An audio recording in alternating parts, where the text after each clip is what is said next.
გამარჯობათ, მოგესალმებით ჩემო ძვირფასო ტელემაყურებლებო, რადიო მსმენელებო, ტრადიციულად სტუდიარვიდან მოგესალმებით, მე გოჩა ჯოჯუა ვარ და ვისაუბრებთ როგორც ყოველთვის იმ თავარ ალბათ მოვლენებზე, რომელიც ჩვენს გარშემო ხდება, ჩვენს ქვეყნის გარშემო, ჩვენს ქვეყანაში, ჩვენ საზოგადოებას რაც ყველაზე მეტად გულს ткენს თუ პირიქით გულს უხარებს, მაგრამ ყოველ შემთხვევაში ყურადღების ცენტრშია და დავიწყოთ იმით, რომ დღეს 9 მაისია, ჩვენ ის თაობა ვართ, ჩემი თაობა განსაკუთრებით, რომელთაც 9 მაისის აღნიშვნა ბავშვობიდანვე, ახალგაზრდობიდანვე გქონდა, ვიცოდით რომ ეს იყო მეორე მსოფლიო ომის გამარჯვების დღე და შემდგომ ეტაპებზე უკვე ფაქტობრივად შეიძლება ითქვას, რომ ეს მომენტიც კი საკამათო გახდა, უფრო გვიან დიდი ნაწილისთვის, თორემ მანამდე ყველამ იცოდა, რომ 9 მაისი იყო, ეს დღე იყო ერთი დღე,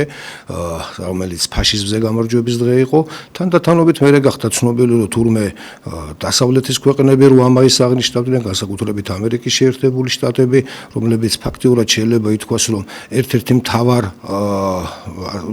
იქცა კოალიციაში ძალად, რომელმაც ფაქტობრივად ცალკე გამოყო უკვე, რომ ფაშიზმზე გამარჯვება ეს იყო ძირითადად მათი წვლილი და აქედან გამომდინარე ის შეფასებებიც კი, რომელიც შეიძლება ითქვას, რომ საერთო უნდა ყოფილიყო, იმიტომ რომ კოალიცია საერთო იყო და ფაშისტურ გერმანიას უკვე შეიძლება ითქვას 44 წლიდან მეორე ფრონტის გახსნის მერე ფაქტობრივად ის დარჩა თავის მოკავშირეებთან, იტალიასთან ერთად, იაპონიასთან ერთად, დანარჩენი მთელი მსოფლიო მასთან იყო დაპირისპირებული, მაგრამ მიუხედავად იმისა, რომ ისინი ერთ კოალიციაში იყვნენ, უკვე დამთავრებისთანავე გამოჩნდა, რომ ყოფილი პარტნიორები უკვე ერთმანეთის კონკურენტები გახდნენ. ეს არ არის რაღაცა განსაკუთრებული შემთხვევა, მთელი ისტორიას თუ კი გადავხედავთ, სწორედ ასეთი შემთხვევებია და სწორედ ასეთი ფორმით ხდება ხოლმე, იმიტომ რომ როცა ერთ მტერს რომელიც მტერსთანაც გაერთიანებული არის სხვადასხვა ინტერესების მქონე სახელმწიფოები, შემდგომში უკვე მტერის დამარცხების მერე უკვე რასაკვირველია, უკვე მათ შორის წარმოიშვება კონკურენცია და ეს არის ბუნებრივი პროცესი.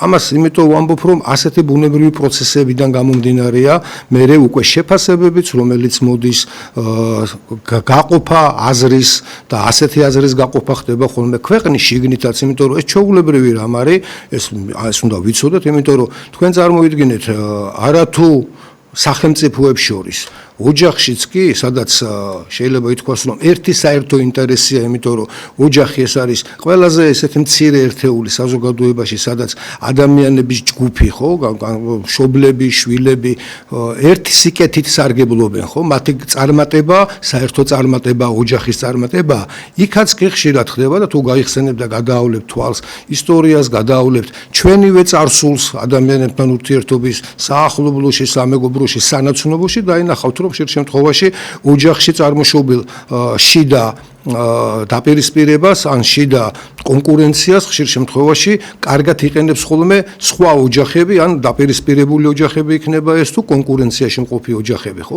რაც საბოლოო ჯამში რასაკვირველია არ აისახება კარგად თვითონ იმ ოჯახზე.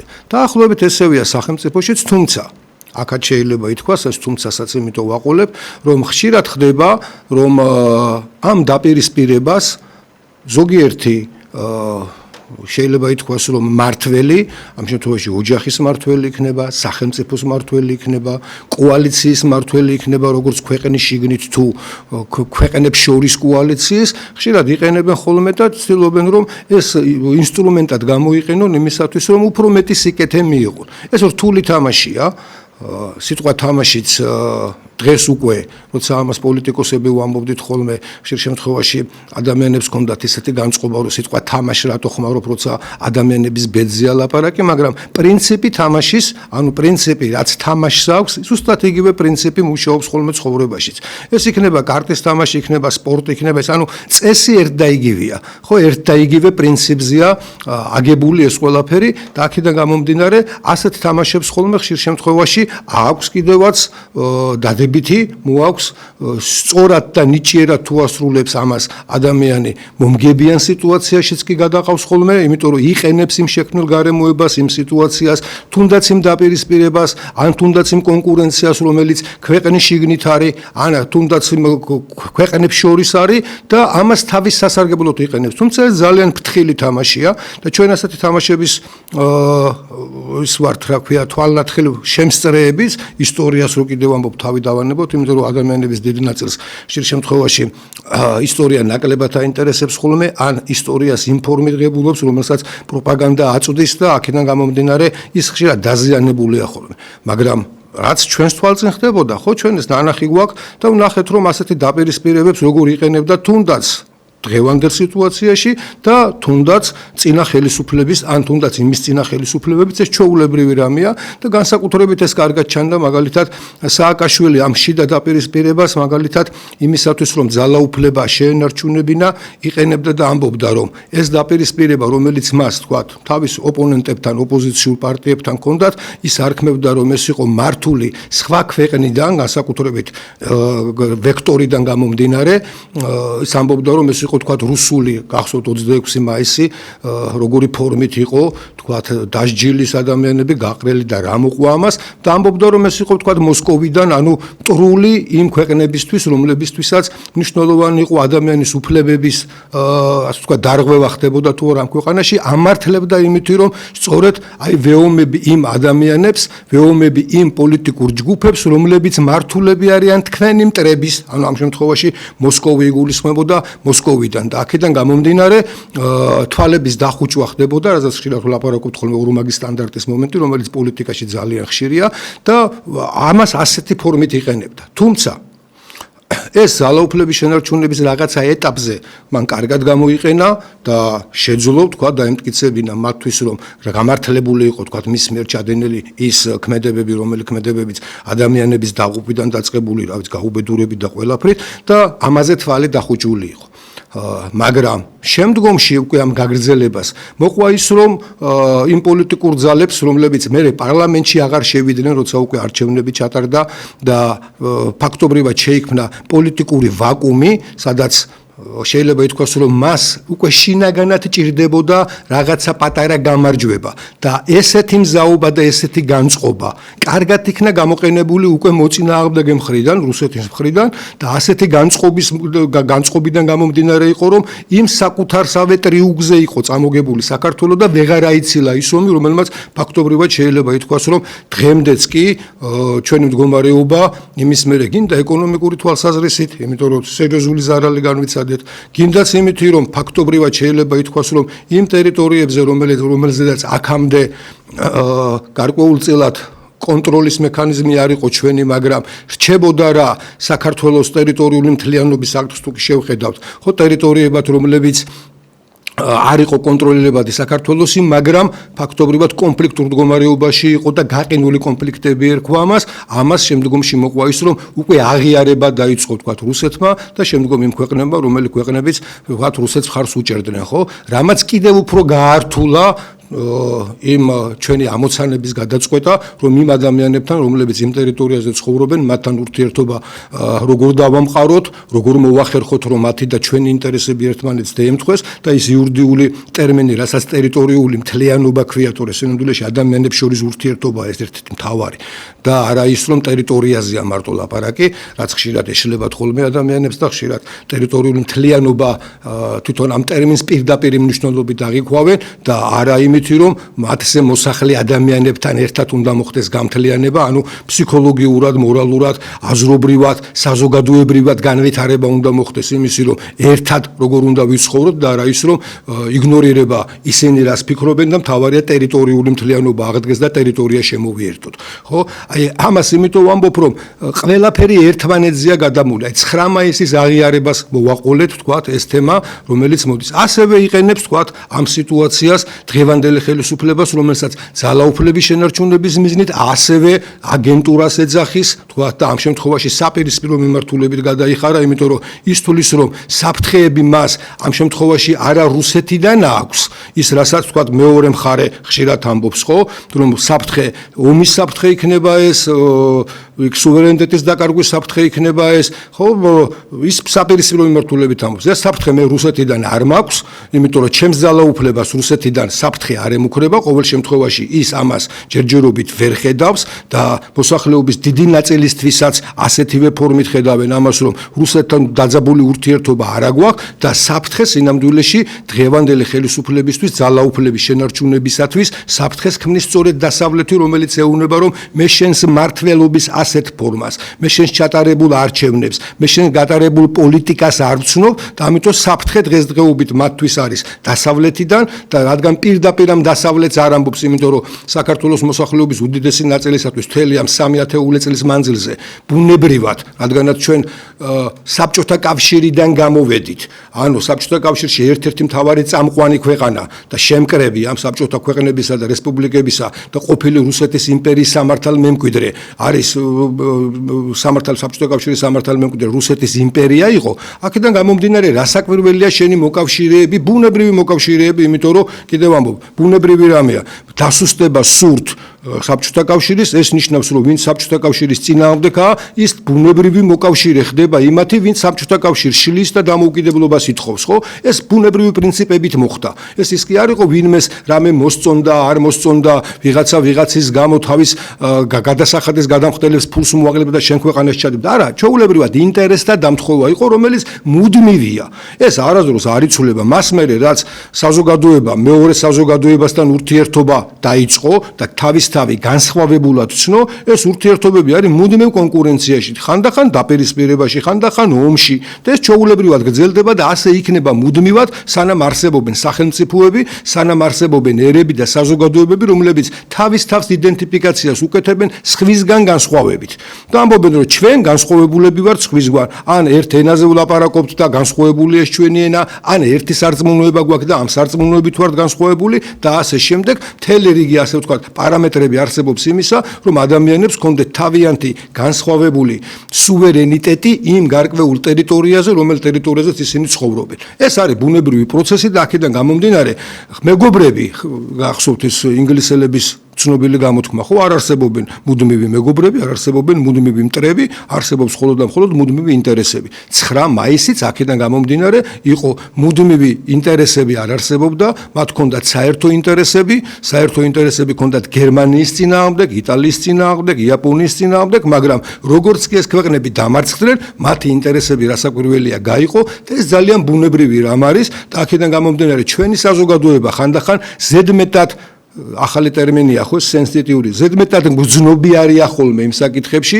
რომ ადამიანები ერთმანეთსაც კი აქ ჩვენს ქვეყანაში უპირისპირდებიან და თუნდაც ისეთ ჩვენთვის მართლაც მნიშვნელოვანს იმიტომ რომ საქართველოს მოსახლეობის შეიძლება ითქვას რომ ერთ-ერთი ჩვენ ყველაზე მეტი ის გავიღეთ ხო ჩვენი წვლილი ადამიანების 700,000 საქართველოსდან წასული ჩვენი თანამემამულე იყო ამ ომში და იქიდან ნახევარი ფაქტობრივად დაიღუპა ხო ძალიან მნიშვნელოვანი ოჯახი არ არსებობს საქართველოში სადაც თქვა დაღუპული არ ყავდა აქედან გამომდინარე რასაკვირველია და ის თქმა იმისი რომ ეს ადამიანები სხვისი ინტერესებისთვის იბრძოდნენ თქმა იმისა რომ ამ ადამიანების ბრძოლას აზრი არ ქონდა რასაკვირველია გარკვეულ და ბუნებრივია ეს გაღიზიანებებს იწვევს. თუმცა აქვე არ უნდა დავივიწყოთ და აქაც არ უნდა დაუპირისპირდეთ ერთმანეთს, იმიტომ რომ ძალიან დიდი რაოდენობა ათეულ ათასობით ქართველი ასევე იბრძოდა მოწინააღმდეგე მხარეს ამ შემთხვევაში ფაშისტური გერმანიის ჯარებში და მათაც ჰქონდათ თავისი მოტივაცია. მათაც ჰქონდათ მოტივაცია იმისა, რომ ისინიც ფიქრობდნენ რომ და გახსოვთ თქვენ გენერალი მაღლაკელიძე ძალიან ბევრი ასე ვთქვათ საქართველოს ის გრიგოლ რობაქიძეს რომელსაც ჰქონდა ჰქონდა ასევე მიდრეკილება იმისკენ და ამბობდნენ ამას, რომ სული, ასე ვთქვათ, ის შეიძლება პირდაპირ იარაღით ხელში არ იბრძოდა, მაგრამ ემხრობოდა იმას, რომ გერმანიას ჰქონდა კავკასიაში ჩვენთვის უფრო მომგებიანი, ვიდრე ვთქვათ სლავებთან მიმართებაში, უფრო მომგებიანი პოზიცია. ეს არის ისტორიის საკითხები, რომელზედაც კიდევ ადამიანებს შეიძლება ჰქონდეთ განსხვავებული ხედვები, რადგანაც იდეალურად ან ერთ მხარეს, იდეალურად ან მეორე მხარეს არ არსებობს ხოლმე ბუნებაში ესეთი რამე, რომ აი ეს უფრო მომგებიანი იყო, რომ ასე რო განვითარებული იყო მოვლენები, მით უმეტეს ასეთი მსჯელობები ასე რომ ყოფილიყო, ეს იმას ნიშნავს ჩვეულებრივად ესეთი გამოთქმა, რომელიც ძალიან პრიმიტიული, მაგრამ ხალხში ასე ვთქვათ უფრო გავრცელებული, რომ ესე ბადრეჯანს რო ჰქონდეს ფრთები, მაშინ მერცხალი იქნებოდა, ხო? მოხდა ის, რაც მოსახდენი იყო. ჩვენთვის ტრაგედიაა, გინდა იქით მხარეს მებრძოლი და დაღუპული ქართველი და გინდა აქით მხარეს მებრძოლი და დაღუპული ქართველი. იმიტომ რომ კიდევ ამბობ, ეს ჩვენი ომი არ იყო, ამასაც ვერ ვიტყვით. იმიტომ რომ ეს ჩვენი ომი იყო, იმიტომ რომ ჩვენ რეალურად ამ ომში ჩაბმულები ვიყავით, ამ ომში გვინდოდა თუ არ გვინდოდა, ყველაზე მთავარი ის არის, რომ გახსოვთ თქვენ ღიმილის ბიჭებში მშვენივრად არის, ხო, ის ეკლესიაში როცა შედის და ისინი მიდიან ფრონტზე, ხო, ის ახალგაზრდები, რომლებიც იქ მიდიან და თან მით უმეტეს ამ ფილმის სცენარის ავტორი, ხო, სულიკო ჟღენტი ღმერთმა გაანათლოს მისი სახელი, თვითონ თავად ნაომარი იყო და ნაბრძოლი იყო, ის თავად ღიმილის ბიჭი იყო, რომელიც იქ მაშინ მონაწილეობდა. ასე იყო ჯარისკაცის მამა. ეს ფილმები იყო, ეს ის ჩვენი რეალობა იყო. ეს ფილმები ხო იმ რეალობიდან ამოდის, რომელი რეალობაც ჰქონდა, ხო? ეს ორივე ფილმი ხო იმ ერთი ადამიანის დაწერილია, ისევე როგორც ფესვები, ხო იმ ადამიანის დაწერილია და იქ ჩანს, თქვათ იგივე საფრანგეთში რა ხდება და რა სიტუაციაა, ხო? არ შეიძლება გაამართლო ჰიტლერის ის მოქმედებები და თვითონ გერმანელებიც კი არ ამართლებენ, თუმცა კიდევ ამბობ, ხშირ შემთხვევაში რასაკვირველია პროპაგანდა იმაზე მეტსაც, ასე ვთქვათ, აშავებს ხოლმე სიტუაციას, ვიდრე ვთქვათ იმ ფერებშია, მაგრამ იმას ვერავინ ვერ გაექცევა, რომ რეალურად ჰიტლერის ფენომენი ეს იყო ერთმნიშვნელოვნად უარყოფითი ფენომენი, რომელიც შეიძლება ითქვას კაცობრიობის ისტორიაში მოხდა და მსგავსი რო არ უნდა გამეორდეს, ეს გაკვეთილი რასაკვირველი არსებობს და არის. რომ ასეთი ფორმით და იმით უმეტეს იმ იდეოლოგიის და ერთი-ორჯერ მქონია კიდევაც საუბარი იმაზე, რომ ჰიტლერს ჰქონდა ხო ისეთი ასე ვთქვათ თეზისები, რომლებიც დასაფიქრებელია, ბევრ რაღაცაში შეიძლება პრაგმატულადაც მოგეჩვენოს, მაგრამ ის ფორმები, რითაც ეს ყველაფერი ხდებოდა, ადამიანების ასე მასობრივად გაჟუჟვა და სტატისტიკური ასე ვთქვათ ფორმის მიცემა ადამიანის სიცოცხლისათვის, ხო ეს ან თუნდაც იგივე კიდევ ამ დემოკრატიის შეფასებაში, რასაკვირველია ვერ გაექცევი ამას, რომ დემოკრატიას აქვს თავისი სუსტი ფორმა, ხო ორი იდიოტის ხმა, იმიტომ რომ თანაბარია ეს ხმები, ასე ითვლება, იმიტომ რომ სხვაგვარად ვერ განსაზღვრავ, იმიტომ რომ ყველა ადამიანს აქვს ერთი ხმა, ორი იდიოტის ხმა, ერთი ჭკვიანი გენიოსის ხმაზე მეტია.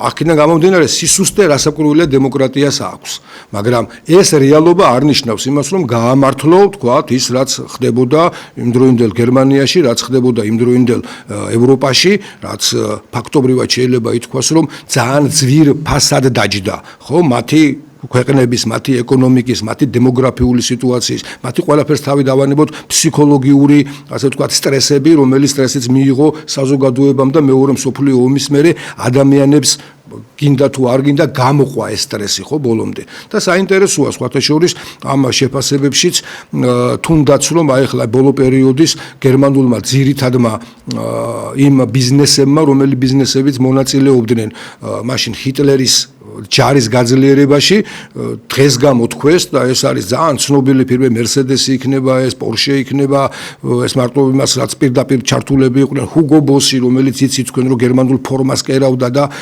საინტერესო მართლაც ყველაზე საუკეთესო შეიძლება ითქვას სამხედრო ფორმა თუ კი არსებობს გერმანული სამხედრო ფორმა იყო ხო იმიტომ რომ ჰუგო ბოსის მიერ იყო შექმნილი და ეს ტალანტი რომელიც მას ჰქონდა ამ ფორმატში ესე გამოიხატა მაგრამ იმათ ბოდიში მოუხადეს მთელს მსოფლიოს და ბოდიში მოუხადეს პირველ რიგში გერმანელ ხალხს, რომ ისინი თანამონაწილენი აღმოჩნდნენ ამ ყველაფრისა, ხო? ამას ეს ყველაფერი იმიტომ მოვაყოლე, რომ დღევანდელ დღეს მე როგორ შეიძლება რომ არ მიულოცო იმ ადამიანებს, რომლებიც დღესდღეობით დაახლოებით სულ რაღაც 70 ადამიანია, ვინც მონაწილე იყო იმ ომისა, ადამიანების დიდ ნაწილს თავისი ასე ვთქვათ ბავშვობა, რომლებსაც დღეს მამოხუცები არიან, მაგრამ ომის პერიოდს მოესწრენ, შეიძლება ომში არ იყვნენ ხო ეს ადამიანები, იმ ადამიანებს არ მიულოცო ფაშიზმზე გამარჯვება. და ეს არ არის პოლიტიკური ასე ვთქვათ რაღაცა ნაწილი, რომელიც 9 მაისს თუ მიულოცავ, ამას მაშინ ეს ნიშნავს, რომ შენ აქ ითამ ხარეს ახარ, თუ 8 მაისს მიულოცავ, იქ ითამ ხარეს ახარ. მე ეს მიმაჩნია სისულელეთ, რომელიც კიდევ ამბობ, ეს არის პროპაგანდის ნაწილი და რომელსაც ხშირ შემთხვევაში იყენებენ მხოლოდ და მხოლოდ იმისათვის, რომ ადამიანები გარკვეული ასე ვთქვათ მიმართულებით ამოძრაონ და ამოქმედონ. ძალიან ბევრი რამეა და ძალიან ბევრი პარამეტრია, ძალიან ბევრი ფასეულობაა, ძალიან ბევრი ღირებულებაა, რაზეც შეიძლება თქვათ ადამიანები გაიყვნენ და კონდეთ სადაო, მაგრამ ასეთ საკითხებზე მე ვფიქრობ, რომ ეს გადამეტებული და ზედმეტია. ახლა გავყვეთ სიტუაციას, რომელიც ერთ-ერთი შეიძლება ითქვას ყველაზე მთავარი რაც არის და რაც ჩვენს ქვეყანაზე გავლენას ახდენს, ხო? ორი რამ შეიძლება გამოვყოთ. ერთი არის ის, რომ ქვეყნის გარედან რაც ხდება, ამ დღეებში მიღებული იქნა ჩვენთვის ძალიან მძიმე აქტი და არ შეიძლება რომ მე არ ვფიქრობ იმას, რომ თუნდაც ოპოზიციას, რომელიც დღეს დაპირისპირებულია სხვადასხვა ფორმით, სხვადასხვა ქმედებით და მათ შორის ჩვენც ვართ, მაგრამ იმ ნაწილზე განსაკუთრებით საუბარი, რომელიც ნაწილიც ფაქტობრივად პირდაპირ ასე ვთქვათ ომში და დაპირისპირებაშია და რუსთაველზეა ეს დაპირისპირება და დღესაც მიტინგი აგერ მიმდინარეობს, იმ ნაწილსაც არ ამგონია რომ გახარებია, იმიტომ რომ ეს ურთიერთობა რომელიც მაქვს, ეს არავის არ უხარია და ყველა ხვდება იმას, რომ ეს საბოლოო ჯამში საქართველოს საზიანოა ის აქტი, რომელიც ამერიკის შეერთებულმა შტატებმა მიიღო და ამ აქტით ფაქტობრივად შეიძლება ითქვას, რომ ვერდიქტი გამოტანილია და ოღონდ ეს ვერდიქტი ჯერ პროცესშია და მიმდინარეობს და ეს კიდევ იმას ნიშნავს, რომ ის ქვეყნები არ არიან რადიკალურები და კატეგორიულები ხოლმე, ისინი ცდილობენ რომ შანსი ყოველთვის დატოვონ და ეს მცირედი, მაგრამ ეს შანსი ჯერ კიდევ აქვს ამ ხელისუფლებას, რომელსაც ეუბნებიან რომ შენ იზოლაციისკენ მიდიხარ და ეს იზოლაცია დამღუპველი იქნება შენთვის.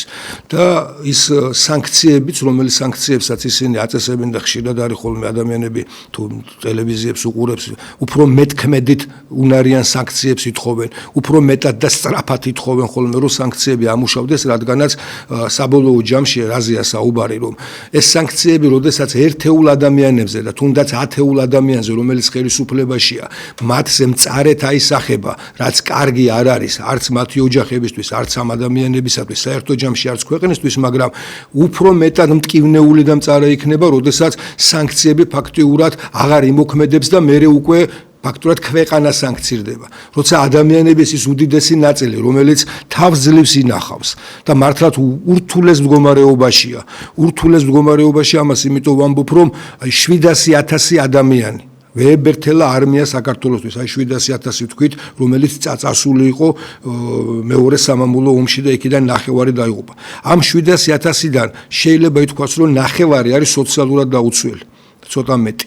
სოციალურად დაუცველი ადამიანი, რომელიც პირდაპირ დაკიდებულია ერთ ლუკმაპურზე, რომელსაც ხელისუფლება მათ აძლევს. და ამას ემატება კიდე მეორე ნახევარი დაახლოებით 300,000 ადამიანი, რომელიც შეიძლება ითქვას, რომ ასევე დაკიდებულია ხელისუფლებაზე, იმიტომ რომ მათ სხვადასხვა სიპებში, იმ ორგანიზაციებში, რაიონებში, ქალაქებში, ხო, სადაც კი მუნიციპალიტეტებში, მათ აძლევენ ხელფას მოგონილი თანამდებობებით, ხო, მესაფლავეს, სასაფლაოების მომვლელის თანაშემწე, ხო, მეეზოვის თანაშემწე და ასე შემდეგ ადამიანებს, იმიტომ რომ ამ ადამიანებს ელემენტარულად არ აქვთ თავისი ოჯახის გამოკვების აი მინიმალური საშუალებებიც კი ეს ადამიანებიც ასევე დაკიდებულები არიან ხელისუფლებაზე, რომელიც ამ ერთ ორ კაპიკს აძლევს მათ, ხო?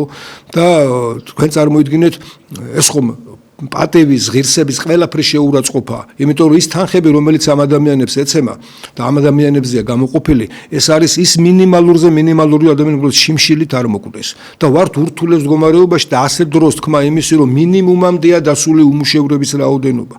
ასე დროს თქმა იმისი, რომ მინიმუმამდეა ეკონომიკურად დაუცველების რაოდენობა ჩვენს ქვეყანაში და ჩვენ სიღარიბეს ვძლებთ, ხო, მე ვფიქრობ, რომ არ არის თლად სინდისთან ახლოს, არ არის მორალთან ახლოს და არასთავარი არ არის რეალობასთან ახლოს, ხო? ამის თქმა არ არის კარგი და აქედან გამომდინარე მე არ შეიძლება და ჩემი მეგობრები არ შეიძლება ამ ხელისუფლების მომხრეები ვიყოთ. იმიტომ რომ ასეთ მდგომარეობაში ქვეყნის ჩაყენება და გამართლება იმისი, რომ იცი რა 10 და 12 წელიწადში რასაკვირველია ვერ შევძლებდით, რომ ქვეყანა უფრო ღონიერი, ეკონომიკურად ძლიერი ყოფილიყო, ხო ეს არ არის გამართლება. ეს არ არის გამართლება, იმიტომ რომ რაღაცა რაოდენობის ადამიანებისა ხო ძალიან დიდ ფულს შეუვლობს და თანაც რაც ყველაზე მთავარია, ხო ვიღაცას აქვს ეს დამოკიდებულებაც, რომ ეს ადამიანების ნაწილი ხომ ფულს არ შეუვლობს სხვისი ფულის მოპარვის ხარჯზე. ეს ხომ არ შეუვლობს თქვათ იმ არასწორი ტენდერების ჩატარების ხარჯზე. ვიღაცები უბრალოდ ბიზნესით შეუვლობს ფულს. მაგრამ ამ წუთას გითხარით, ხო? მეც ერთ ჩემს მეგობარს ჰქონდა დადებული ეს პოსტი, რომ ქართული ბიზნესი საერთოდ არ იღებს პასუხისმგებლობას იმაზე, რაც ქვეყანაში ხდება. ქართულ ბიზნესს არ აუღია, აი გერმანულმა ბიზნესმა აიღო ამაზე პასუხისმგებლობა და თქვა, რომ ის რაც ხდებოდა, ეს ჩვენი უდიდესი მინუსი იყო, ეს ჩვენი სირცხვილი იყო, ეს ჩვენი დანაშაული იყო. და გერმანელები ამაში მარტო სიტყვას კი არ ამბობენ ესე, ფულს იხდიან, ვებერთელა კომპენსაციებს დღემდე იხდიან იმ ქვეყნებთან რეპარაციებს, რომლებსაც დიდი ზიანი მიაყენეს, ადამიანები დაუხოცეს, ეკონომიკები დაუნგრიეს და ადამიანებს, კონკრეტულ ადამიანებს, მათ ოჯახებს უხდიან ფულს. და ეს არ არის მარტო სიტყვიერი, ასე ვთქვათ, მონანიება რაღაცის, ხო? ეს არის მონანიება იმისი, რომ მათ თავიანთ გადამხდელებს აკლებენ ფულს, ხო? და თვლიან, რომ ეს სწორი დამოკიდებულება. ჩვენს ქვეყანაში არ არის ესე. ჩვენს ქვეყანაში ადამიანებს სოლიდარობა მთლიანად დაკარგული გვაქვს. და არათუ სოლიდარობა გვაქვს დაკარგული, არამედ ერთმანეთის მიმართ იმდენად სხვათა შორის პატრიარქმაც აღნიშნა ეს, ხო? რომ კატეგორიულები გავხდით. ისე თავისუფლად შეგვიძლია კატეგორიულად ვთქვათ, რომ აი ჩემი აზრი ეს არის სწორი და დანარჩენი ყველა აზრი რაც კი არსებობს. არათუ განსხვავებული რახან არის და მათ არსებობის უფლება არა, მტრული აზრია. ეს დამოკიდებულება ღუპავს ქვეყანას. ასეთი მიდგომები ღუპავს ქვეყანას. ასეთი კატეგორიულობით ადამიანებმა განსაჯოთ ვთქვათ, სად არის სამართალი, სად არის სიმართლე, სად არის ნათელი, სად არის ბნელი, იმიტომ რომ რეალურად თუ შევხედავთ, ხო მე როგორც შეიძლება ითქვას, რომ რადგანაც მე ორ მხარეს ვხედავ, უკვე ნიშნავს ეს, რომ მე განსხვავებული ვარ მათგან და ასევე განსხვავებულის ძალიან ბევრი სხედვაა. ძალიან ბევრი ადამიანი ორ მხარეს ხედავს ერთ მხარეს და მეორე მხარეს და ხედავს, რომ ეს მხარეები ბევრი რამით არ განსხვავდებიან ერთმანეთისაგან. ისინი რას ვიღათ, როგორ შეიძლება მათი შედარება და ასე შემდეგ ასე. როგორ შეიძლება და მოდით შეხედეთ მათი შეფასების კრიტერიუმებს. ისინი ამბობენ, რომ მართლები და ნათელი ჩვენ ვართ და იქით მხარე არის ბნელი. ერთი მხარეს და მეორე მხარეც ამ კატეგორიულობით აფასებს თავის თავს და აფასებს მოწინააღმდეგე მხარეს. ორივე ამბობს იმას, რომ ორივე არღვევს ადამიანის უფლებებს და ორივეს აქვს ამისი არგუმენტაცია.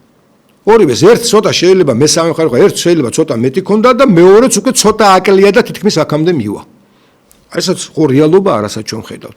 ორივე მხარე ეძებს გარეთ და ამბობს, რომ ჩვენი ქვეყნის სუვერენიტეტი ის არის, რომ რაც შეიძლება გარედან ნაკლებად ჩაერიონ. ოღონდ ერთი ამბობს, რომ შენ რუსეთის ჩარევის, ასე ვთქვათ, რუსეთი ერევა, შენს იმაში რა ქვია, მაშინ მართლობაში, შენ რუსული მეთოდიკა გაქვს, რუსია შენი მომხრე, იმიტომ რომ თუ პირდაპირ არ არის მომხრე, შენი მოქმედებები საბოლოო ჯამში იმის გამო, რომ ძალიან გავს რუსულ მართლობის სისტემას, ამიტომ შენ ხარ რუსული. ხო, გეცნობათ ეს. და აქედან გამომდინარე, შენ მოღალატე ხარ და ქვეყნისთვის დამაზიანებელი. ეხლა მეორე მხარე რას ამბობს? გამომდინარე იქიდან, რომ შენ დასავლეთი გმართავს, მათი ფულები მოდის, მათი ასე ვთქვათ, არასამთავრობო ორგანიზაციები დებდნენ ფულს, მათი აზროვნების სისტემა მოგწონთ, მათი ასე ვთქვათ, ქვეყნის მართვის ის ფორმა, რომელიც მათ აქვთ, ის მოგწონთ და მათ შორის არის LGBT და ამიტომ თქვენ ახართ მტრები და აგენტები. ხო ხა რამეს ისეც ხო არ ვამბობ, რომელიც ჩვენ არ გვესმის, გინდა ერთი მხრიდან, გინდა მეორე მხრიდან. ამიტომ ისინი მსგავსები არიან ბევრ ამაში. ორივე მხარე ცდილობდა იმას, რომ იმ შემთხვევაში, როდესაც ძალაუფლება ხელში ეპყრა, განსხვავებული აზრის მქონე, განსხვავებული შეხედულებების მქონე, განსხვავებული ფასებულებების მქონე, მაქსიმალურად დაეთრგუნა და გაედევნა საცოცხლო არეალიდან. ერთ და იგივე საკეთებს ორივე. ორივე ცდილობდა იმას, რომ არჩევნების დროს მაქსიმალურად განედევნა და ყველანაირად შეევიწროვებინა ყველა ის მოწინააღმდეგე, რომელიც ცდილობდა, რომ ის ჩაენაცვლებინა. ყველანაირი ფორმით აკეთებდა ამას, ყველანაირი ფორმით და მათ შორის გაყალბებითაც, მათ შორის ადამიანებზე ზეწოლითაც, მათ შორის ადამიანებზე ზემოქმედებისა, მოსყიდვისა და რაც ახლა გითხარით იმ 700,000 კაცზე. ახლა ეს რაოდენობა ამან გაზარდა ესე თორე არც იმას არ ყავდა ნაკლები, როცა ადმინისტრაციულ რესურსს იყენებდა და პირდაპირ მოსყიდვა ადამიანების, როდესაც ეს ადამიანები და თან ამ როცა ამ ადამიანებს ეუბნები, რომ აი ეს ფორმა, რომ მე შენ 300,000 კაცს გაჭმევ ასე საჭმელს და გაძლევ ხელფას, რომელიც ფაქტიურად არაფერში არ გეძლევა, იმიტომ რომ შენ არაფერ საქმეს არ აკეთებ. არანაირი იმის სასაფლაოს იმისი, რა ქვია, მომლელის თანაშემწის ფუნქცია შენ არ აგაქვს. არანაირი მეეზოვის იმისი დამხმარის ფუნქცია შენ არ აგაქვს და ასე შემდეგ მოგონილი ძალიან ბევრი როგორც კი მოვა სხვა ხელისუფლება, ის რასაკვირველი ამას შეამცირებს და შენ გაგაგდებენ სამსახურიდან. ამ ადამიანს აღარ ჭირდება, ხო, იმის თქვა ხმა მე უნდა მომცე. ის ადამიანი ხო თავისთავად ფიქრობს იმას, რომ რასაკვირველია ხმა შენ უნდა მოგცე, აბა სხვა რა გამოსავალი მაქვს. ისევე როგორც მეორე მხარე რო აყენებს აქეთ ადამიანებს, რომლებსაც ეუბნებიან, რომ შენ ეხლა შეგიზღუდავ იმ შემოსავლებს, რომლებიც მოგდიოდა სხვა ქვეყნებიდან და მაღალი ხელფასები რომ ჰქონდა, რომელიც პირდაპირ დოლარის ეკვივალენტით ან პირდაპირ დოლარში გეძლეოდა. აი ეს ყველაფერი ეხლა გადაგეკეტება და მე ხელისუფლებაში მყოფი, რასაკვირველია ამას გავაკეთებ, რომ თქვენ ეს ფული აღარ გქონდეთ. ამ ადამიანებსაც აღარ ჭირდებათ რა, ბევრი იმის თქმა რა უნდა გააკეთონ რა, იმისათვის რომ ამათ ებრძოლონ. ანუ რეალურად ჩვენ გვაქვს სურათი, როდესაც ორი პოლუსი ერთმანეთს ისეა დაპირისპირებული, რომ ერთ სურს მეორე სრული განადგურება. და ამ დროს თუ კი შეხედავთ ამას, ახალ სიტყვა პოლუსი ვახსენეთ, ხო? რომელიც გინდა თუ არ გინდა, ყველა იმაში, რა ვქო, ცოცხალ ორგანიზმში ასეა, უჯრედიც კი ასეა.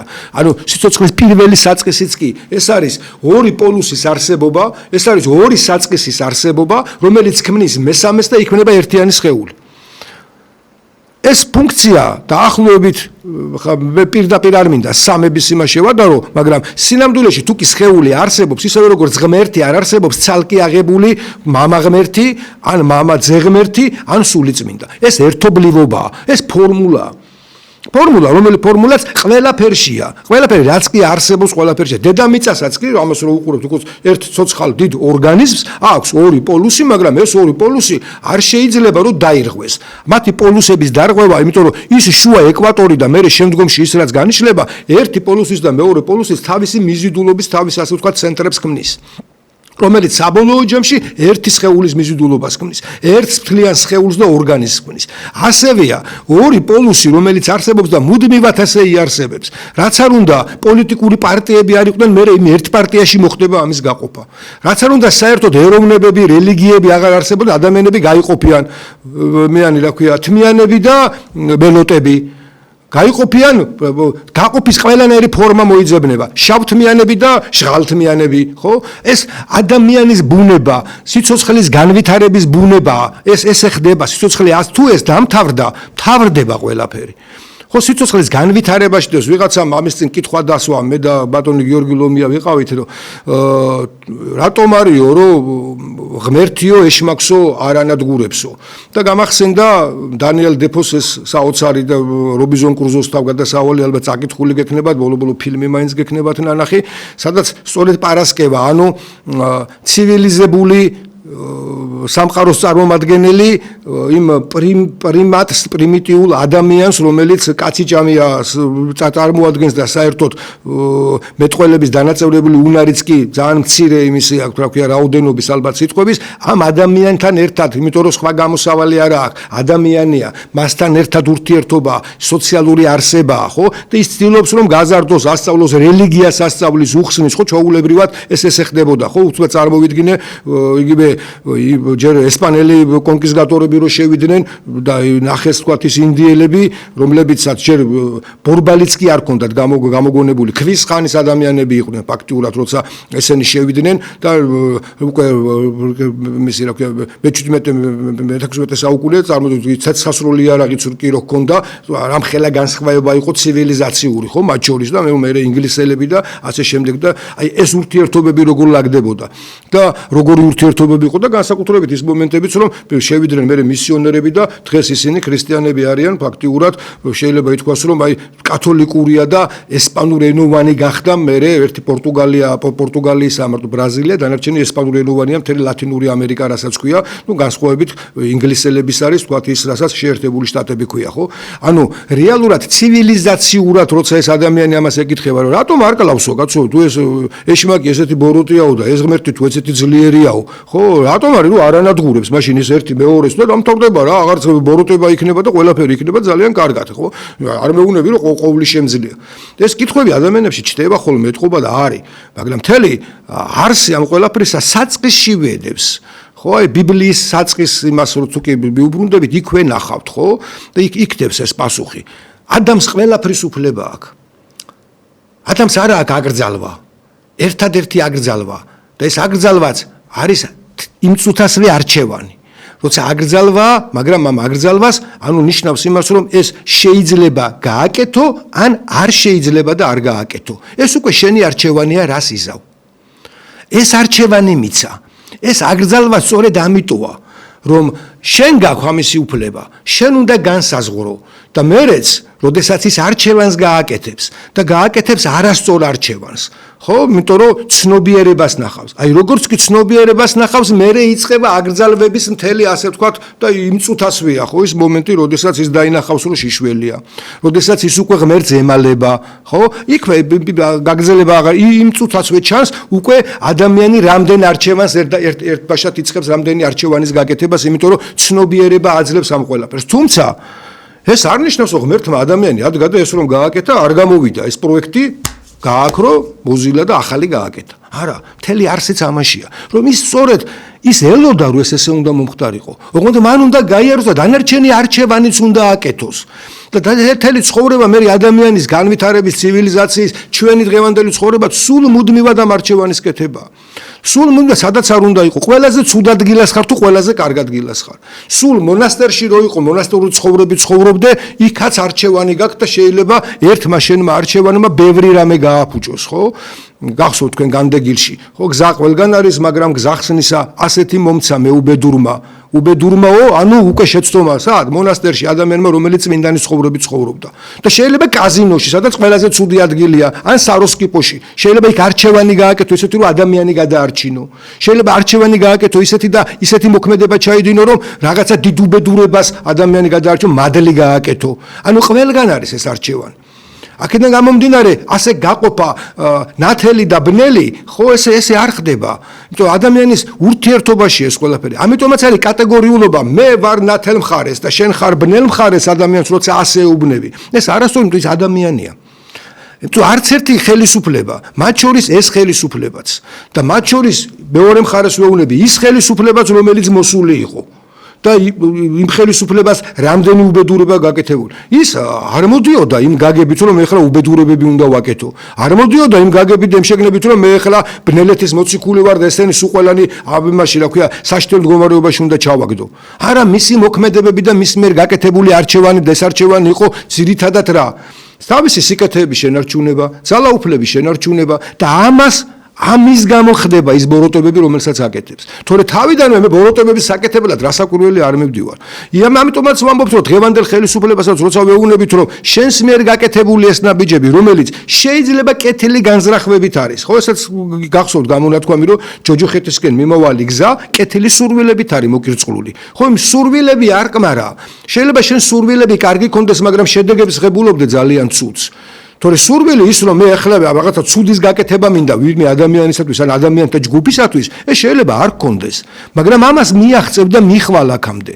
აქ ამაშია პრობლემა, რომ შენს მიერ ჩადენილი ქმედებები და ამიტომ ვამბობ, რომ ამ ხელისუფლებას ის რაც სტრატეგიაში ქონდა და სტრატეგიაში ქონდა რა, რომ ასეთი დაპირისპირებების ფონზე, რომელიც ჩვენს გარშემო მიმდინარეობს ახლო საზღვრებთან და შორეულ საზღვრებთან. ხო, შორეულ და ასე ვთქვათ დაპირისპირებაში ერთის მხრივ სამი ძირითადი ქვეყანა და შეიძლება ითქვას 4 პოლიტიკური ცენტრი, რომელიც თავისთავად უკვე წარმოქმნის სხვადასხვა პოლიტიკურ ცენტრებს და ამას რატო ვამბობ? აი მაგალითად, მე ხშირად ვამბობდი, რომ სანამ რუსეთი ერთ პოლიტიკურ ცენტრად და ერთ მოწინააღმდეგე მხარეთ აღიქვას ევროპას, მანამდე ეს ევროპა რასაკვირველია იქნება ერთიანი მისთვის და ერთიან მტრულ ბანაკში მყოფი.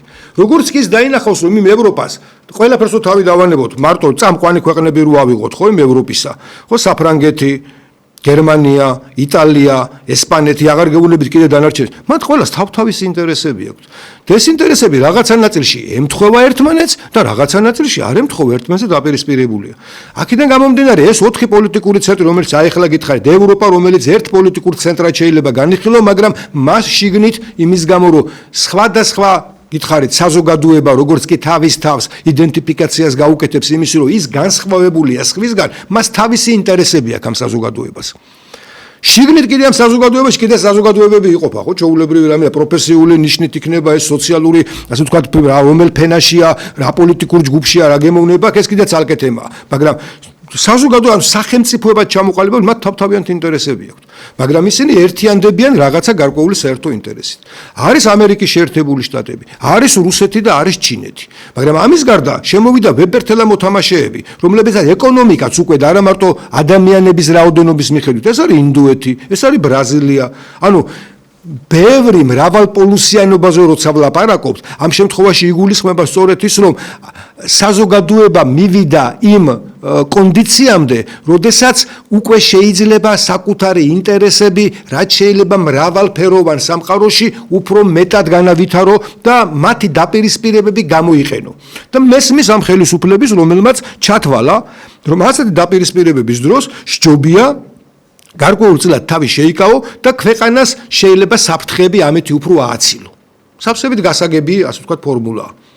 ამერიკა რუსეთი სანამ ერთმანეთთან არ გაარკვევს ურთიერთობას, მით უმეტეს იმ მაგალითებით, რომელი მაგალითები ჩვენ წინ გვაქვს და ჩვენ ამას ვხედავთ, იმიტომ რომ ჩვენ ერთხელ უკვე ნაომარი და ნაჩხუბარი ვართ და აქედან გამომდინარე პირველები ვიყავით სხვათა შორის, თელს ამ მე-20 საუკუნის მერე უკვე ისტორიაში 21 საუკუნე დაიწყო იმითი, რომ რუსეთს პირველი ომი მოუვიდა საქართველოსთან. ხო, გამორჩეულები ვართ. რუსეთთან ომი წარმოიდგინე, ამას ნატოს წევრი ქვეყანა, რისთვისაც ამზადებდნენ მას შეიარაღებით, ტექნოლოგიებით, ყველაფრით, რითაც კი შეიძლებოდა თურქეთი, რომელიც ყველაზე ახლოს იყო, ხო, ვთქვათ, ამ იმას რა ქვია, კავკასიის რეგიონში რუსეთთან და კავკასია ერთ-ერთ ყველაზე შეიძლება ფეთქებაცაშის სიტუაციაში, ფეთქებაცაშის რეგიონად ითვლება, ისევე როგორც ბალკანეთი, ხო? იმიტომ რომ ბალკანეთშიც ეს ხდება მთელი რიგი, ასე ვთქვათ, ისტორიული იმ საფუძვლებიდან, რომელიც მოყვება და იმ სისუსტეებიდან და იმ სიძლიერეებიდან, რომლებიც არსებობენ ამ ტერიტორიებზე და ამ ქვეყნებში, ხო? აი აქედან გამომდინარე, თურქეთიც კი ვერ წარმოიდგენდა და არც კი უნდა იმის წარმოუდგენა, რომ როდისმე რუსეთთან მას სამხედრო დაპირისპირება მოუვა. ჩვენ ეს მოგვივიდა. ვერ ავიცილეთ ეს დაპირისპირება და შევედით პირდაპირ საომარ მდგომარეობაში ამ რუსეთთან. ხო, აქედან გამომდინარე, რადგან ეს ერთხელ უკვე ჩვენთან მომხდარი იყო, სავსებით გასაგებია, რომ ხელი რო დაეწვევა ბავშვს, მერე უკვე ადგილს მას ნივთს ხელს აღარ კიდებს, ხო, იმიტომ რომ იცის რომ ხელი დაეწვა. ხო, რაც არ უნდა უთხრა, ცხელია, შეიძლება მან ვერ გაიგოს, მაგრამ ეს ცხელი რა არის, ეს უკვე იცის, ხო? აქედან გამომდინარე, 1-2-3 წუთი მინდა დავამთავრებ ფასს და დიდი სიამოვნებით შემოუშვებ, რა ქვია, თქვენს ზარს, ზარი შემოვიდა. აი აქედან გამომდინარე მე დღეს რასაც ვუყურებ, ხო? ხელისუფლების ის სტრატეგია, რომ აიცილოს რომელიმე მხარეს მოხვედრა, შეიძლება ეთქვას, რომ სწორი იყო. ოღონდ შემდგომში რაც მოყვა ამას და აცილების იმ ფორმას, რომელი ფორმითაც უკვე ძალაუფლების შენარჩუნება იყო ერთ-ერთი მთავარი საკითხი და ამას კიდევ ამბობ ისევე როგორც თავის დროზე მიხეილ სააკაშვილი იყენებდა, რომ იცით რა, ეს ოპოზიცია რუსეთისგან მართულია და ამიტომ ესენი ქუჩაშიც რო დავხოცო, სხვა გამოსავალი არ მაქვს, იმიტომ რომ სხვანაირად ვეღარ ვიქცევი და ამიტომ ვაკეთებ ამას, მაშინ როცა ვექტორი დასავლური იყო, დასავლეთის უნდოდა თუ არ უნდოდა, იმ გამომდინარე იმ ორმაგი სტანდარტებიდან, რომელიც მუდმივად არსებობს მუდმივად ესე იყო და ესე იარსებებს და ჩვენც პიროვნულადაც ჩვენც ადამიანები ამ ორმაგ სტანდარტს როცა ადამიანი მოგწონს მისგან რაღაცეებს ვიგებთ, შენიშვნებს ვიღებთ და მის აზრს ვითვალისწინებთ და თუ ადამიანი არ მოგწონს, აქაც ორმაგი სტანდარტია, სულ იგივე კარგს ვლაპარაკობდეს, რომელსაც სხვა ადამიანისას დავეთანხმებოდით, მას არ ვეთანხმებით, ხო? ეს ბუნებრივად დევს ჩვენში. ჩვეულებრივი რამ არის ადამიანში, ადამიანის ბუნებრივი თვისება, ამ ორმაგი სტანდარტიდან გამომდინარე, ისინი თვალს კუჭავდნენ. დღევანდელ სიტუაციაში, როდესაც ეს ვექტორი შეიცვალა მაშინ ისინი უკვე ასაკურველია თვალს აღარ ხუჭავენ იმაზე, რომ აქ ადამიანის უფლებები ირღვევა, აქ არჩევნები ყალბდება და გაყალბება გითხარით კიდევ 700,000 კაცი ესე რო ყავს, მე რო ვიცი იმათმა არ იციან ეს როგორ ხდება? და იმას გარდა ადმინისტრაციული რესურსი და ყველაფერი ის ფორმა და ხერხი რაც გამოყენებული იყო, მათაც ძალიან კარგად იციან. აქედან გამომდინარე დაიძაბა სიტუაცია. შეიძლებოდა თუ არა ამის თავიდან აცილება, რასაკვირველია შეიძლებოდა. შეიძლება თუ არა ადამიანების იმ დაპირისპირებას, რომელიც თაობებს შორის დაპირისპირებაში გადაიზარდა. ადამიანები ერთმანეთს უკვე გამარჯვებას ვეღარ ეუნებიან. ერთმანეთთან გამარჯვების თქმაც კი შეიძლება პოლიტიკური შეფასების ნაწილად გადაიქცეს, იმიტომ რომ ვიღაცამ გითხრავს, რომ შენ რომ იმას მიესალმე, შენის მტერია ქართული ოცნების, მტერია ბიძინა ივანიშვილის და შენ იმასთან როგორ გაბედე და ხელი ჩამოვართვი. შენ იმას როგორ გაბედე და გადაკოცნე, როგორ გაბედე და ელა ასეთი აზროვნება ეს უკვე ნიშნავს, რომ ჩვენ უკვე ისეთ ჩიხში შევდივართ, რომელიც ჩიხიდანაც გამოსავალი კარგა ხანს დაჭირდება ფსიქოლოგიურად რომ გამოვიდეთ. მე გითხარით მარტო ეკონომიკური ზარალი, მარტო ადამიანური და დემოგრაფიული ზარალი კი არ მოხდა მეორე მსოფლიო ომის დროს, ადამიანების ფსიქოლოგიაში მოხდა ამ ყველაფრის დანახვა. ხო, ადამიანები ხედავდნენ მოგლეჯილ ხელს, ფეხს, ხედავდნენ საშინელებას, ადამიანები როგორ ხოცავდნენ ერთმანეთს და თან ეს მასობრივად ხდებოდა. ამან იმოქმედა ადამიანების თაობებზე. ასევე იმოქმედებს თაობებზე ეს ყველაფერი და ამ პასუხისგებლობის აღებას როცა იღებს შენ თავზე, ხო, ძალიან რთული პასუხისგებლობა გაქვს. და კიდევ ვამბობ, შეცდომებს უშვებ ხოლმე ასეთ შემთხვევაში და შეიძლება დათვლილი კონდეს პრაგმატულად, რომ რაღაცა გარკვეული პერიოდის მერე მაინც მომიწევს დალაპარაკება და ეს ამერიკელმაც იცის, დასავლელმაც იცის, რუსმაც იცის და ჩინელმაც იცის. ამიტომ სანამ ეს დალაპარაკება მომიწევს, მანამდე მაქსიმალურად გავწელავ ამ დროს, მიუხედავად იმისა, რომ ადამიანებზე რაც ახლა ჩამოვთვალეთ, ეს ფსიქოლოგიური სტრესი ამ ჩემს მოსახლეობას ემართება. ფსიქოლოგიური, ეკონომიკური, ამის ყველანაირი სტრესი, რომელიც კი შეიძლება იყოს, ხო? აი ეს პასუხისგებლობა აქვს ამ ხელისუფლებას. და ამის გამო არის, რომ ამის შეცვლა შეიძლება. ამ გზებს ვეძებთ და ამ გზების ძებნაში ვართ და იმიტომ ვიყავი კიდევაც დასული თქვა იმ ადამიანებთან შეხვედრაზე, როცა პაატაპურჭულაძესთან ვიყავით მისული. ამ გზების ძებნაში ეს ერთ დღეში და ერთ შეხვედრაში და ორ შეხვედრაში ეს არ იკვეთება და ჩვენ იმასაც ვფიქრობთ, რომ რა შეიძლება შევთავაზოთ, როგორი ფორმა შეიძლება იყოს მოძებნილი იმისათვის, რომ ეს კი არ არის ხელისუფლება მტერია, ჩემი ამას არასდროს არ ვამბობ. ამ ხელისუფლებას მინდა თუ არ მინდა, მომწონს თუ არ მომწონს, de facto ეს ხელისუფლება არის. და de facto ხელისუფლება და როგორც ისევე როგორც აფხაზეთის de facto ხელისუფლებას, ცხინვალის de facto ხელისუფლებას უნდა ველაპარაკებოდეთ, მაშინ de facto საქართველოს ხელისუფლებასთანაც უნდა გქონდეს ლაპარაკის საშუალება და ეს ხელისუფლება მზად უნდა იყოს იმისთვის, რომ ერთ დღეს მას მოუწევს სანამ გარეთ მასთან რა ქვია მოგიწევს დალაპარაკება და ის გარეთაც რომ მოგიწევს მაგას გეტყვიან შიგნით დალაპარაკეო და დალაპარაკება მოგვიწევს ერთხელ და მზად უნდა ვიყოთ იმისთვის რომ ერთმანეთს დაველაპარაკოთ. ეს არის ერთ-ერთი გამოსავალი იმისა რომ მდგომარეობიდან გამოვიდეთ. ეს არის გამოსავალი იმისა რომ ადამიანებს რომლებსაც არ გსურს რომ ასეთ დაძაბულ გარემოში და მე პირდაპირ გეტყვით იმასაც რომ თუ კი ეს გაგრძელდა და რუბიკონი ამ ხელისუფლებას გადალახული აქვს. ამ ხელისუფლებაზე მილიონი კაცი რო გამოვიდეს ქუჩაში, ნაკლებად მუშაობს, ისევ გარედან ზეწოლისთვის თუ გამოდგება ის ადამიანების გამოსვლა, რომელიც გარეთ გამოდის და მე ეს გარეთა ზეწოლა თუ აიძულებს რაღაცა ნაბიჯები რო გადადგას და რაღაცაზე წავიდეს. ხო, იმიტომ რომ ვფიქრობ, რომ ღმერთმა უქნას, რომ ის მომენტი გაუშვას ხელიდან, როდესაც ჯერ კიდევ დალაპარაკება შესაძლებელია. მას მოუწევს დალაპარაკება. მას მოუწევს დალაპარაკება და მას მოუწევს იმ ნაბიჯების გადადგმა და იმ ადამიანებს რაც უშვები, რომლებსაც ასე ერთმანეთს აპირისპირებ. იმ ადამიანებს რაც უშვები, რომლებსაც ასე ერთმანეთი დააჭმევინე, ერთმანეთი ალანძღვინე, აგინებინე. ეს ხომ ერთ ოჯახზე ვილაპარაკე, ხო? შენს ოჯახში რო სიტუაცია არეული გაქვს და შენი ოჯახში რო სხვა ოჯახი იყენებს შენი ოჯახის წევრს, შენ საწინააღმდეგოდ, შეიძლება კიდევ ამბობ, კარგად გამოიყენო. ეს მომენტიც იმისათვის რომ ოჯახს რაღაცა არგო, თუ სწორად დათulis, კარგი დიპლომატი ხარ, ოღონდ რაღაცა ზღურები არსებობს, თუ იმ ზღვარს გადაცდა. მერე უკვე თუ ის ოჯახი მაინც დაქცეულია, იმ შენი ოჯახის წევრთან თუ ის ურთიერთობები ისე ვერ დაალაგე, როგორც საჭიროა, რა მნიშვნელობა აქვს დანაკარგი, რა უნდა მოიგო, დანარჩენი ოჯახის წევრებს რა უნდა მოაგებინო, ისეთი იმის ხარჯი რომ ოჯახის წევრი დაკარგო ან პირდაპირ მნიშვნელობით ან გადატანითი მნიშვნელობით, ან დააზიანო. შეიძლება იყენებდნენ რაღაც გარკვეულ მომენტამდე. ამიტომ ამ ხელისუფლებამ უკვე გადააბიჯა, უკვე დაკარგული ყავს ბევრი ადამიანი და დემოგრაფიულად კიდევ მეც დავკარგავთ. რამდენს მეც ეს ხელისუფლება მოიგებს, ბევრი ადამიანი იფიქრებს იმაზე, რომ ამ ქვეყნიდან წავიდეს. და ვიღაც ამბობს წავიდეს რა, ერთი 100,000 კაცი ზედმეტია რა ამ ქვეყანაში. და არ ცხოვრობთ კოლბაში. 100,000 კაცი აქედან რო გავა, სხვა 200,000 ჩაანაცვლებს მას.